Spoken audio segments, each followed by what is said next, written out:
بات ہے جب تک زندگی ہے تو غم ہے، تو موت سے پہلے نجات نہیں مل سکتی۔ اگرچہ اس کے بعد کا اگلا مرحلہ جو ہے، جو حقیقت کو جاننے والے ہیں وہ تو جانتے ہیں کہ اس کے بعد تو غم کا اور بڑا کڑا مرحلہ آنے والا ہے۔ اب تو گھبرا کے یہ کہتے ہیں کہ مر جائیں گے، مر کے بھی چین نہ پایا تو کدھر جائیں؟ اگر اللہ ہمیں معاف فرمائے، اپنی رحمت اور مغفرت سے ہمیں ڈھانپ لے، جیسے کہ حضور نے فرمایا الا یتغمدنی ربی برحمت، حضور نے فرمایا کہ کوئی انسان بھی محض اپنے اعمال کی بنیاد پر جنت میں نہیں داخل ہو سکے گا جب تک کہ رحمت خداوندی دستگیری نہ کرے۔ کسی صحابی نے بڑی ہمت کی، بڑے جرأت کا معاملہ کیا، پوچھ لیا کیا حضور آپ بھی؟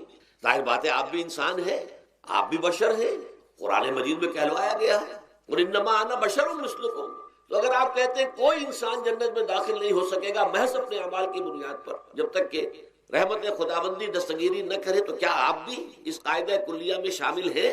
آپ نے فرمایا ہاں میں بھی، الا یتغمدنی ربی برحمتہ، جب تک کہ میرا رب مجھے اپنی رحمت سے ڈھانپ نہیں لے گا میں بھی جنت میں داخل نہیں ہوں۔ تو اس اعتبار سے اللہ تعالیٰ وہاں ہمیں بچا لے، لیکن جو وہاں نہیں بچایا گیا، اب ظاہر بات ہے کہ اس کے لیے جو مصیبت ہے وہ تو پھر دائمی ہے، ابدی ہے، دکھ ہی دکھ۔ میں اس کی طرف زیادہ جانا نہیں چاہتا اس وقت، اصل میں میرا موضوع جو ہے وہ اس دنیا میں دکھوں کا علاج۔ اب اس اعتبار سے غور کیجئے، دکھ دو قسم، قرآن مجید پر جتنا میں نے غور کیا، دکھ ایک تو وہ ہے کہ جو ناگہانی طور پر آ جاتے ہیں، اس میں ہماری کسی غلطی کو دخل نہیں ہو، وہ کوئی آفت سماوی ہے، کوئی زلزلہ آ گیا ہے۔ ابھی آپ کو معلوم ہے بھوج جو قصبہ تھا گجرات اسٹیٹ کا، انڈیا کا پورا ختم ہو گیا، اس میں بہت سے مسلمان۔ جب کوئی آفت سماوی آتی ہے تو وہ ظاہر بات ہے کہ پھر سب کے سب لوگ اس کی لپیٹ میں آ جاتے ہیں۔ زلزلہ آ گیا، کوئی اور طوفان آ جائے، جیسا کہ کئی مرتبہ آپ نے اخبارات میں پڑھا ہوگا، اس سال امریکہ میں بہت طوفان آئے ہیں، مشرقی ساحل پر بار بار طوفان آئے، وہاں بھی لوگ مرتے ہیں، وہاں بھی چھتیں اڑ جاتی ہیں، وہاں بھی تباہی جو ہے آتی ہے۔ تو اس حوالے سے ایک تو ہے وہ ناگہانی آفات، آفت ارضی ہو یا آفت سماوی ہو، زلزلہ ہے یا آفت ارضی ہے، طوفان آ گیا ہے، کوئی سائیکلون آ گیا یا آفت سماوی ہے، یا کوئی آسمان سے بڑا سا پتھر آ جائے۔ آپ کبھی کبھی اخبارات میں پڑھتے ہوں گے کہ ایک بڑی چٹان پاس سے گزر گئی، بہت بڑی خلائی چٹان جو ہے زمین کے قریب سے ہو کر گزر گئی، زمین بچ گئی، ورنہ اگر وہ زمین سے ٹکرا جاتی تو نہ معلوم کتنا بڑا یہاں پر تباہی کا معاملہ، بڑے بڑے جو ہے شہاب گرتے رہے زمین کے اوپر، بڑی بڑی تباہیاں آتی رہی ماضی۔ تو ایک تو یہ ہے، اور ان میں بھی تقسیم کیجئے، یہ ناگہانی تکلیف، ناگہانی مصیبت، یا کوئی آفت سماوی یا آفت ارضی، اس کی بھی پھر دو قسمیں ہو گئی۔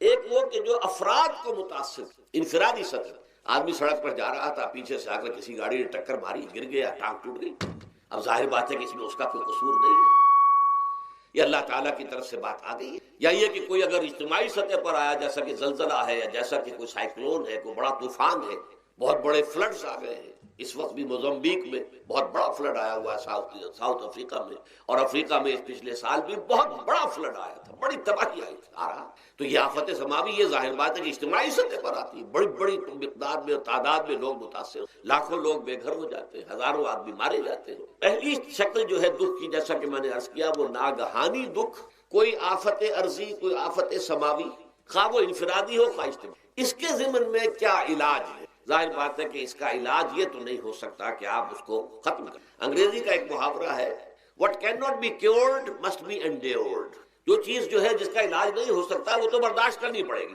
بعض بیماریاں بھی ایسی ہیں، ڈائبٹیز ہو گئی ہے، شوگر کا مرض ہو گیا، ڈاکٹر آپ کو بتائے گا کہ بھائی اب یہ مرض جائے گا نہیں، اب آپ کو اس مرض کے ساتھ ہی اپنے آپ کو ایڈجسٹ کر کے اپنی غذا وغیرہ اس کے مطابق طے کر لیجیے، ورنہ یہ کہ یہ نہ سمجھیے کہ یہ مرض چلا جائے گا۔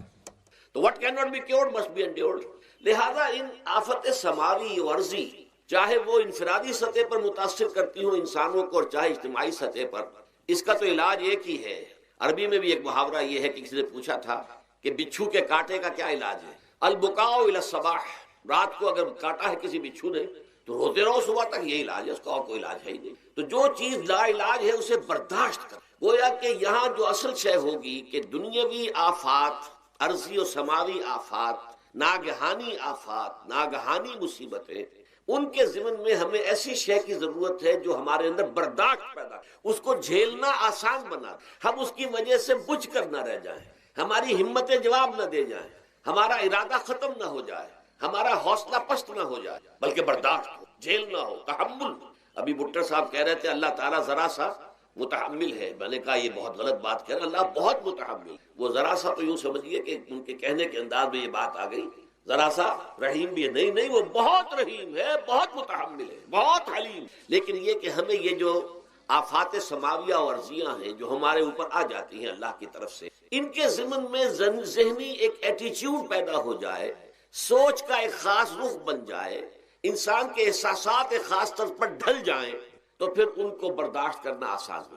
اور وہ کیا ہے؟ وہ ہمارے ایمان کا لازمی. ایمان ہمیں یہ بتاتا ہے کہ کوئی مصیبت زمین میں آتی ہے نہ تمہاری جانوں پر آتی ہے بغیر اذن رب. جو کچھ آ رہا ہے اللہ تعالیٰ کے فیصلے سے آیا ہے. یہ کوئی اندھا بہرا مادہ نہیں ہے، یہ کوئی اندھا بھینسا نہیں ہے کہ اس نے آ کے آپ کو ٹکر مار دی ہے. نہیں نہیں، یہ تو سمیع و بصیر، علیم و خبیر اللہ اور حکیم اور قدیر اللہ کا فیصلہ. لہذا یہ من جانب اللہ ہے، اس کو تم سمجھو کہ اللہ تعالیٰ کی طرف سے ہے. اور جب اللہ کی طرف سے ہے تو سورہ آل عمران میں فرمایا بیدہ الخیر، اس کے ہاتھ میں تو خیر ہی خیر ہے. یعنی بظاہر تمہیں محسوس ہوتا بھی ہو کہ یہ میرے لیے تکلیف دہ بات آ گئی، تو اس کو یوں سمجھو کہ اس کا نتیجہ جو میرے حق میں نکلے گا وہ خیر ہوگا. فوری طور پر تو تکلیف ہے، مجھے اچھی نہیں لگ رہی، ناگوار ہے، لیکن نتیجہ اس کا خیر نکلے گا. جیسے بچہ بیمار ہے، ماں اسے دوا پینے پر مجبور کر رہی، کڑوی دوا ہے، وہ تو سمجھتا ہے مجھ پر بڑا ظلم ہو رہا ہے. یا آپ لے گئے اسے ڈاکٹر کے یہاں ٹیکا لگوایا ہے، وہ تو چیخ رہا ہے، رو رہا ہے، لیکن آپ کو معلوم ہے، کاش اسے بھی معلوم ہو جائے کہ یہ میرے خیر کے لیے، میرے بھلے کے لیے. اگر اسے یہ معلوم اور محسوس ہو جائے تو اس کی تکلیف اس کے اندر بہت کمی آ جائے گی، وہ سہار لے گا، اس کو وہ برداشت کرے گا. اس حوالے سے اس کا جو ہمارے دین میں اس کا نام ہے، اس ذہنی کیفیت کا، ان احساسات کا، اسے ہم کہتے ہیں تسلیم و رضا. جو کچھ آ رہا ہے اللہ کی طرف سے آ رہا ہے، لہذا سر تسلیم خم ہے. اے اللہ ہم قبول کر، رضا، ہر حال میں تیری رضا پر راضی، جو تیرا فیصلہ ہے ہمیں بصر و چشم تسلیم و رضا. ہم بھی تسلیم کی خو ڈالیں گے، بے نیازی تیری عادت. اللہ تو بے نیاز ہے، لیکن اے اللہ تو ہمارے لیے جو بھی تکلیف کا تو نے فیصلہ کیا، ہم تسلیم کی خو ڈالیں گے، عادت پیدا کر لیں گے اپنے اندر کہ ہر ساقی ماریخ عین الطاف است، کہ میرا ساقی میرے پیالے میں جو کچھ ڈال دے یہ اس کا لطف و کرم ہے. یہ مقام رضا ہے، یہ ایمان کا ایک ایسا تقاضا ہے کہ جس کو ہم کہیں گے ایمان کی حلاوت، ایمان کی مٹھاس. اگر آپ کا منہ کڑوا ہو جائے تو آپ چینی کھاتے ہیں تاکہ منہ کا ذائقہ ٹھیک ہو جائے. اگر تکالیف کی وجہ سے، دکھ کی وجہ سے آپ کے احساسات کے اندر کوئی خرابی پیدا ہو رہی ہے، یہ جو مقام رضا ہے یہ اس کے لیے قند ہے، یہ اس کے لیے چینی ہے، یہ اس کے لیے شہد ہے، یہ اس کی تلخی کو ظاہر کر دینے والی چیز کہ اللہ تیری رضا پر راضی، راضی برضائے رب. اب اس کے ضمن میں سمجھئے، یہ تو اصولی بات میں نے آپ کو بتا دی.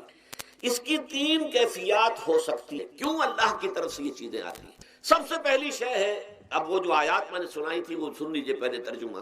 سورہ تغابن میں فرمایا ما صاب من مصیبت الا باذن اللہ. دیکھو کوئی مصیبت تم پر نہیں آ سکتی، نہیں آتی مگر اللہ کے اذن. ومن یؤمن باللہ، اور جو شخص اللہ پر ایمان رکھتا ہو، یہد قلبہ، اللہ اس کے دل کو ہدایت دے دے، اس کے دل کو سکون عطا کر، وہ راضی برضائے رب ہو، اس میں شکوہ نہیں رہتا، اس میں شکایت نہیں ہوتی، اس میں تلخی نہیں ہوتی. کیوں ہو گیا، کیسے ہو گیا، کیوں ہو گیا، نہیں ہونا چاہیے، نہیں. یہ سارا جو پیچ آدمی کھاتا رہتا ہے نا اندر ہی اندر، وہ جو پیچ کھا رہا ہے، یہ سب پیچ سے نجات نہیں. برو کشید سے پیچا کہ ہست مود مرا، چے اقدہا کے مقام رضا کشود مرا. یہ پیچ کھانا جو ہے، پیچا کے ہست مود، اس سے اللہ تعالیٰ نے مجھے نجات دے دی ہے مقام رضا کے ذریعے سے.